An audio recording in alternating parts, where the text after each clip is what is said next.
perfect freedom. There is no bondage in the heavenly life. There is perfect freedom. This is its great glory. This supreme freedom is gained only by obedience. He who obeys the highest cooperates with the highest, and so masters every force within himself and every condition without. A man may choose the lower and neglect the higher, but the higher is never overcome by the lower. Herein lies the revelation of freedom. Let a man choose the higher and abandon the lower. He shall then establish himself as an overcomer, and shall realize perfect freedom.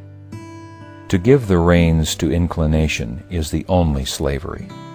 To conquer one's self is the only freedom. The slave to self loves his chains and will not have one of them broken, for fear he would be depriving himself of some cherished delight. He clings to his gratifications and vanities, regarding freedom from them as an empty and undesirable condition. He thus defeats and enslaves himself. By self-enlightenment is perfect freedom found. Whilst a man remains ignorant of himself, of his desires, of his emotions and thoughts, and of the inward causes which mold his life and destiny, having neither control nor understanding of himself, he will remain in bondage to passion, sorrow, suffering, and fluctuating fortune. The land of perfect freedom lies through the gate of knowledge. All outward oppression is but the shadow and effect of the real oppression within. For ages the oppressed have cried for liberty, and 1,000 man-made statutes have failed to give it to them. They can give it only to themselves. They shall find it only in obedience to the divine statutes which are inscribed upon their hearts. Let them resort to the inward freedom, and the shadow of oppression shall no more darken the earth.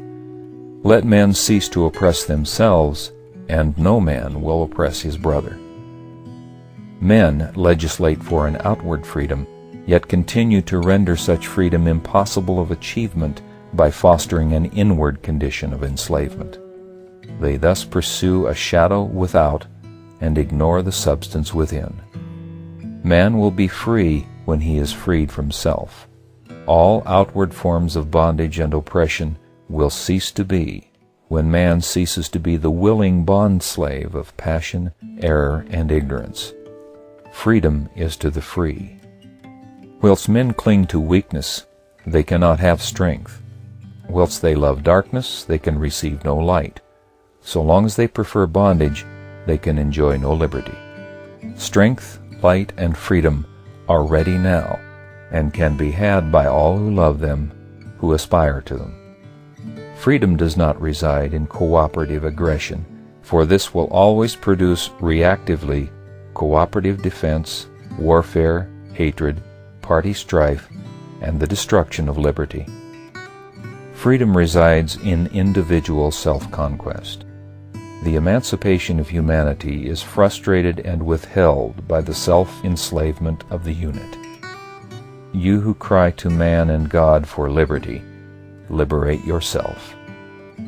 The heavenly freedom is freedom from passion, from cravings, from opinions, from the tyranny of the flesh, and the tyranny of the intellect, this first, and then all outward freedom as effect to cause. The freedom that begins within and extends outwardly until it embraces the whole man is an emancipation so complete, all-embracing, and perfect as to leave no galling fetter unbroken. Free your soul from all sin, and you shall walk a freed and fearless man in the midst of a world of fearful slaves. And, seeing you, many slaves shall take heart and join you in your glorious freedom. He who says, "My worldly duties are irksome to me. I will leave them and go into solitude where I shall be as free as the air," and thinks to gain freedom thus, will find only a harder slavery. The tree of freedom is rooted in duty, and he who would pluck its sweet fruits must discover joy in duty. Glad-hearted, calm, and ready for all tasks is he who is freed from self. Irksomeness and weariness cannot enter his heart, and his divine strength lightens every burden so that its weight is not felt. He does not run away from duty with his chains about him, but breaks them and stands free. Make yourself pure. Make yourself proof against weakness, temptation, and sin, for only in your own heart and mind shall you find perfect freedom, for which the whole world sighs and seeks in vain.